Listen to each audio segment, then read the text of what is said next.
Welcome to the third screencast in the Photoshop for Reporters series. In this screencast, we're going to go over using the History Brush tool. Now, the History Brush is a fairly powerful tool in Photoshop, and it can be easy to kind of go overboard in the amount of post-processing you do. So I just want to caution you to know where to draw the line between simple toning and color correction and over-processing your image to the point of crossing any ethical lines. So as the name implies, the History Brush involves this History palette. And on the History palette you have the different states of the different steps that you've taken to adjust your image. So for example, if I were to go into Curves and brighten the image, that would show up in the History palette. And if I were to then change the hue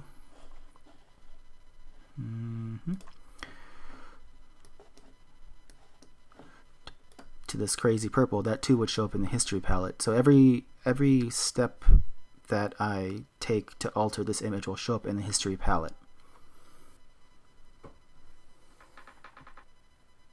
And next to each step there's this empty box that, if you mouse over, says set the source for the History Brush, and it does exactly that.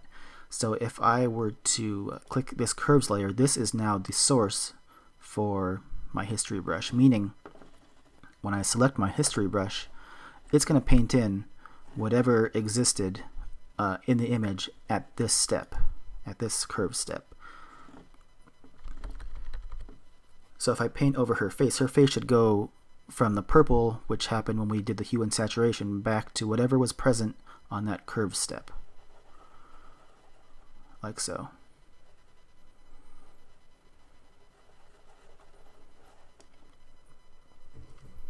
Now what this is useful for is, well, let me go back to when we first opened. Now this is useful because when you use something like curves, you are affecting the whole image. I am brightening up this whole image, or I am darkening this whole image.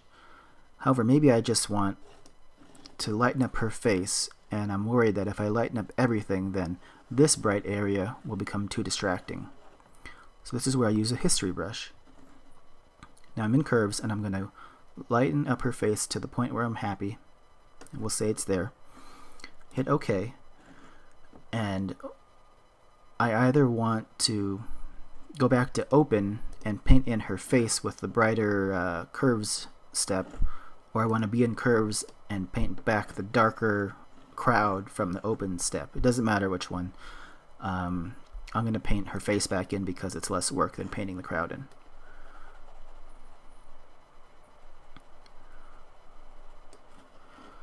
So if I do a before and after, you can see that I've brightened up her face without brightening the surrounding people.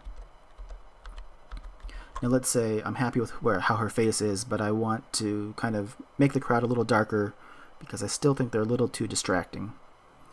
Go back into Curves and darken the crowd to the point where I'm happy with where they're at. And now this Curves will be my history state, and I will go back and paint them in.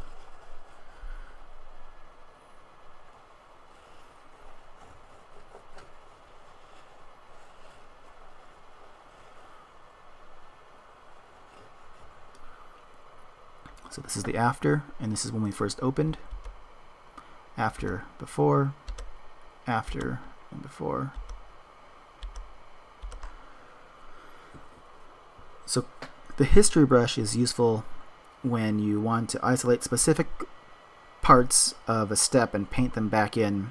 Say, like we did here, if you want to make a subject's face brighter or a distracting element darker, or if you have mixed lighting. Say you're in a room lit by fluorescence, but there's a window that's letting natural sunlight in, and you want to correct for one color cast and then paint that back in while still correcting for the other one and painting that one back in as well. The one thing with the History palette is you have a limited number of history states. It's set, I think, in your preferences. But there's a limited number of states, and so if you know that you have a step that you want to paint back in later, you should take a snapshot by pressing this icon that looks like a camera. So I'm going to create a snapshot on this history step, and it makes a snapshot up here that will always be there, will always exist, so I can always paint it back in no matter how many steps I've taken since then. So that's the basics of using the history brush. In the next screencast, we'll cover using adjustment layers, which is sort of the non-destructive equivalent of the history brush.